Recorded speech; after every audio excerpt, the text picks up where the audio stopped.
하나님께서 우리에게 주시는 말씀은 마가복음 15장 24절부터 32절의 말씀입니다.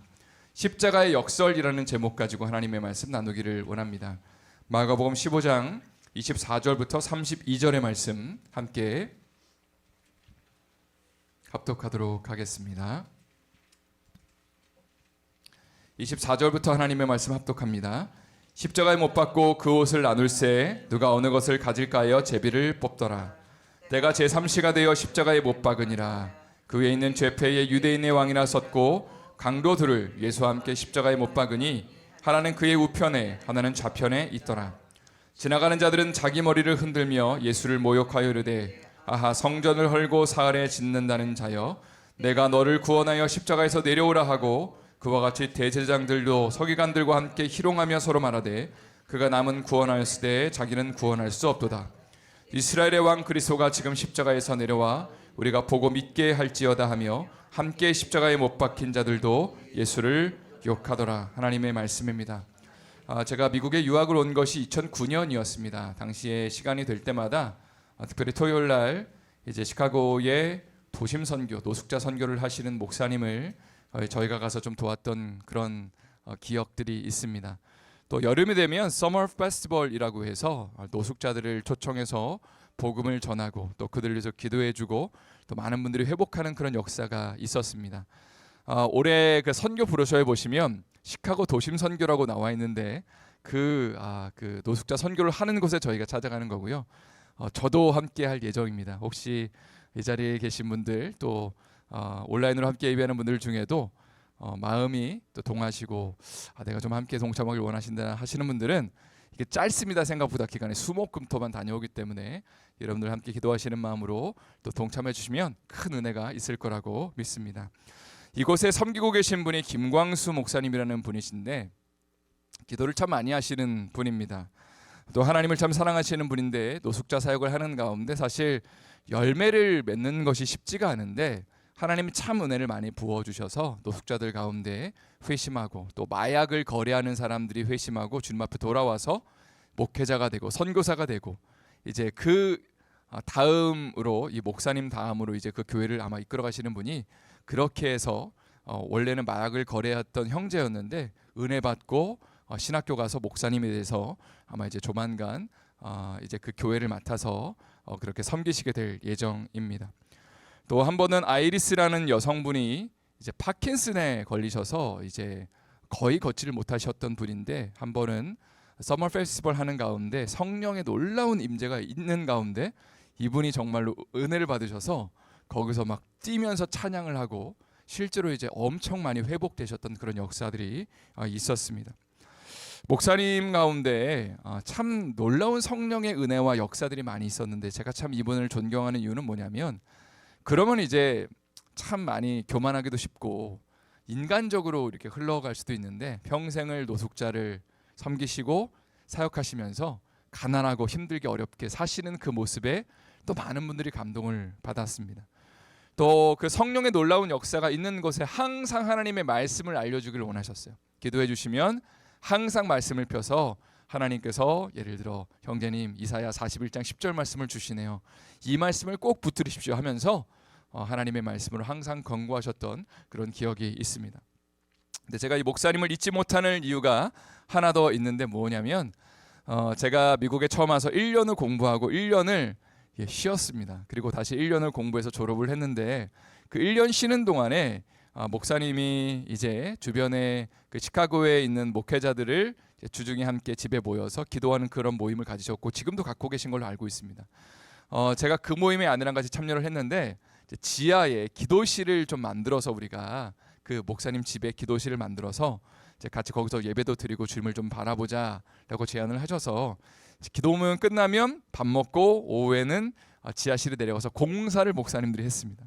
뭐 재료 같은 거 사오면 이제 그거 가지고 막 공사하고 그런 것들을 도와드렸는데 한 번은 어떤 사고가 있었냐면 저한테 일어났던 사고입니다.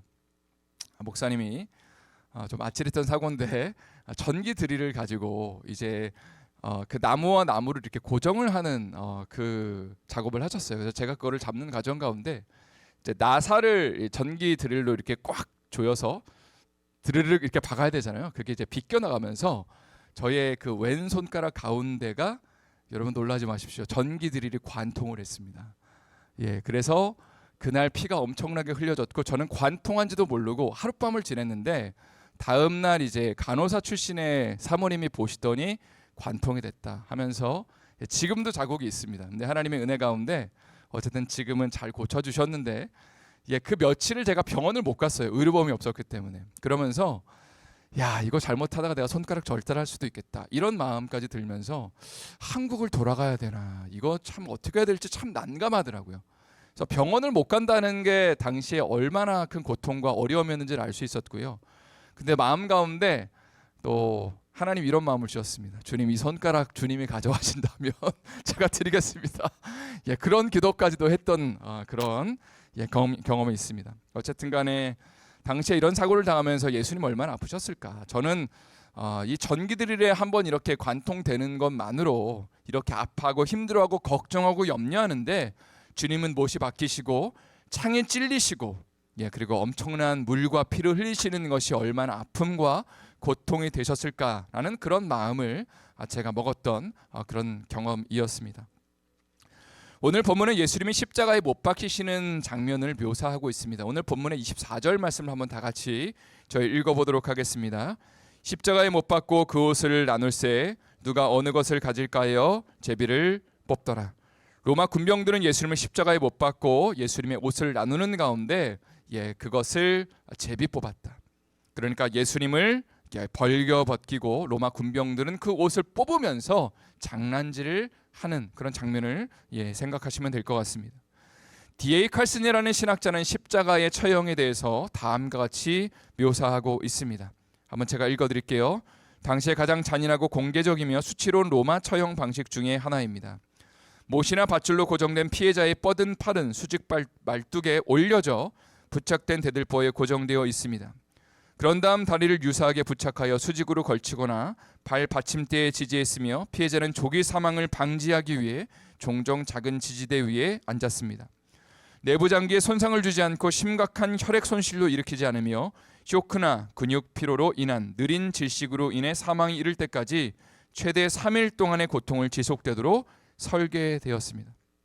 당시의 십자가는 그냥 고통을 줘서 죽이는 방식이 아니라 빨리 죽이는 것을 방지하는, 피를 천천히 흘리게 만들고 최대한 고통을 늘려서 이틀에서 3일까지 그 아픔을 당하게 하는, 그리고 단순히 그냥 고통만 주는 것이 아니라 발가벗겨서 수많은 사람들에게 수치와 모욕감을 주었던 가장 잔인한 처형 방식이었다. 혹은 사람이 종종 있는데 죽어가는 가운데 새들이 와서 그 살아있는 사람을 또 피를 빨아먹고 그 살을 쪼아먹는 그런 일들도 있었다고 합니다. 오늘 본문을 묵상하면서 예수님이 왜 이런 십자가를 지셔야만 했는지를 질문하게 됩니다. 우리를 위해 죽으시는 것이 목적이라면 그냥 쉽게 죽으시는 것도 가능했는데 왜 이렇게 고통스러운 십자가를 감당하셔야만 했을까요? 신명기 21장 22절부터 23절 말씀을 한번 다 같이 읽어보도록 하겠습니다. 사람이 만일 죽일 죄를 범함으로 내가 그를 죽여 나무 위에 달거든 그 시체를 나무 위에 밤새도록 두지 말고 그날에 장사하여 내 하나님 여호와께서 내게 기업으로 주시는 땅을 더럽히지 말라. 나무에 달린 자는 하나님께 저주를 받았음이니라. 이 말씀은 이스라엘 백성들에게 십자가의 의미가 무엇인지를 선명하게 알려주는 본문입니다. 바로 맨 마지막 23절에 이런 부분이 등장하죠. 나무에 달린 자는 저주를 받았다. 예수님의 십자가를 보면 사람들은 무엇을 기억하냐? 바로 이 말씀을 기억할 겁니다. 이스라엘 백성들은 바로 십자가에 달린 자는 저주를 받은 것이다. 그들은 예수가 하나님의 아들임을 주장했기 때문에 하나님 앞에 저주받아서 십자가에 못 박혀 죽었다고 생각할 겁니다. 이스라엘 백성들의 일반적인 이해입니다. 십자가에 대한. 그러나 예수님은 하나님의 아들로 주장하신 것이 아니라 실제로 하나님의 아들이셨습니다. 그리고 우리의 죄에 대한 대가를 대신 짊어지심으로 하나님께 저주를 받고 십자가에서 죽으신 것입니다. 예수님이 십자가에서 이런 외침을 하셨죠. 엘리 엘리 라마 사박다니, 나의 하나님 어찌하여 나를 버리시나이까. 십자가에서 예수님은 하나님께 버림을 받았습니다. 왜냐하면 그것이 모든 인류의, 그리고 저와 여러분의 연약함과 수치와 아픔들, 죄를 짊어지시는 것에 대한 대가였습니다. 인간적인 육신의 고통만 당하는 것이 아니라 하나님으로부터의 완전한 분리, 그 영적인 버림받음, 그리고 그 죽음을 맛보시는 것이 십자가의 대가였었기 때문에 그것을 대신 치르기 위해서 지금 하나님께 저주받으며 하나님의 은혜를 구하며 우리를 위해 중보하시며 지금 죽어가고 계신 것이죠. 오늘 본문의 15장 27절 말씀을 한번 다 같이 읽어보도록 하겠습니다. 27절 읽겠습니다. 강도들을 예수와 함께 십자가에 못 박으니 하나는 그의 우편에 하나는 좌편에 있더라. 강도 두 사람과 함께 예수님이 십자가에 못 박히심으로 죄인의 취급을 당하시고 사람들의 조롱을 당하셨습니다. 지나가는 사람들은 머리를 흔들며 예수님을 모욕하였다. 그리고 내가 너를 구원하여 십자가에서 내려오라고 요구를 합니다. 31절과 32절 말씀도 한번 다 같이 읽어보도록 하겠습니다. 31절 읽겠습니다. 그와 같이 대제사장들고 서기관들과 함께 희롱하며 서로 말하되 그가 남은 구원하였으되 자기는 구원할 수 없도다. 이스라엘의 왕 그리스도가 지금 십자가에서 내려와 우리가 보고 믿게 할지어다 하며 함께 십자가에 못 박힌 자들도 예수를 욕하더라. 대제사장들과 서기관들은 예수님에 대해서 저가 다른 사람은 구원하였다, 다른 사람은 병을 고치고 그 연약함을 만져주고 심지어는 죽은 자도 살렸지만 십자가에 못 박힌 자기 자신은 어떻게 할 수 없다. 너가 만일 정말 이스라엘의 왕이라면 거기서 내려와 봐라. 그러면 우리가 너를 믿겠다라고 그렇게 조롱을 하고 있습니다. 오늘 말씀의 제목은 십자가의 역설입니다. 우리는 십자가가 우리를 구원하시기 위한 하나님의 수단이라는 것을 알고 있죠. 그러나 실제로 우리의 삶 가운데 십자가를 거부할 때가 너무나 많음을 보게 됩니다. 왜냐하면 십자가는 저주와 수치의 상징이기 때문입니다. 오늘 본문에서 사람들이 생각하는 것처럼 혹은 종교 지도자들과 제자들이 생각하는 것처럼 십자가가 하나님의 능력이라고 생각되지 않을 때가 너무나 많다는 것입니다. 만일 하나님의 아들이라면, 그것이 맞다면 이 자리에서 내려오라고 이야기를 하는 것이고요. 만약 우리가 하나님의 아들과 딸이 맞다면 내가 왜 이런 고통과 아픔 가운데 혹은 이런 수치와 모욕감 가운데 있어야 돼? 라고 우리는 따지면서 이 문제를 빨리 해결받아야 된다고 이야기를 하는 것입니다. 그러나 오늘 하나님의 말씀의 제목처럼 십자가의 역설이라는 것은 십자가가 우리를 구원하시는 하나님의 능력이고 지혜라는 사실입니다. 마지막으로 히브리서 12장 2절 말씀 한번 다 같이 읽어보도록 하겠습니다. 힘차게 읽겠습니다. 믿음의 주여 또 온전하게 하시는 이인 예수를 바라보자. 그는 그 앞에 있는 기쁨을 위하여 십자가를 참으사 부끄러움을 개의치 아니하시더니 하나님 보좌 우편에 앉으셨느니라. 예수님은 십자가를 참으사 부끄러움을 개의치 아니하셨는데 이것을 감당할 수 있었던 이유가 그 앞에 있는 기쁨을 위하여라는 구절이 참 와닿습니다. 여기서 이 기쁨은 두 가지를 가리킨다고 생각합니다. 영혼을 구원하는 기쁨, 수많은 사람들을 내가 십자가를 견디면 구원할 수 있다라는 그 기쁨이고요. 또 두 번째는 천국에 가서 누릴 그 기쁨을 가리킨다고 믿습니다. 그러나 예수님 당시의 십자가가 그 어떤 누구에게도 이러한 기쁨으로 다가오지는 않았을 겁니다. 거부하고 싶은 것, 있어서는 안 되는 일. 그러니까 십자가를 바라보며 제자들은 도망갔고 사람들은 예수님을 조롱하였습니다. 우리의 삶도 마찬가지입니다. 우리의 삶이 허락하신 십자가를 바라보며 때는 우리의 자존심이 상하고 화와 분노가 일어날 때도 있습니다. 수치스럽기도 합니다. 때로는 제가 이 말씀을 묵상하면서 너무나 더디게 느껴지기도 합니다. 때로는 우리의 삶 가운데 지루함이 느껴지기도 합니다. 내가 지금 감당하고 있고 내가 지금 걷고 있는 믿음의 길, 주님을 바라보는 것이 과연 얼마나 나의 삶 가운데 열매를 주고 은혜를 주고 역사를 할 것인가라는 질문을 던질 때에 너무 더딘 거죠. 너무 지루한 거죠. 과연 이게 될까?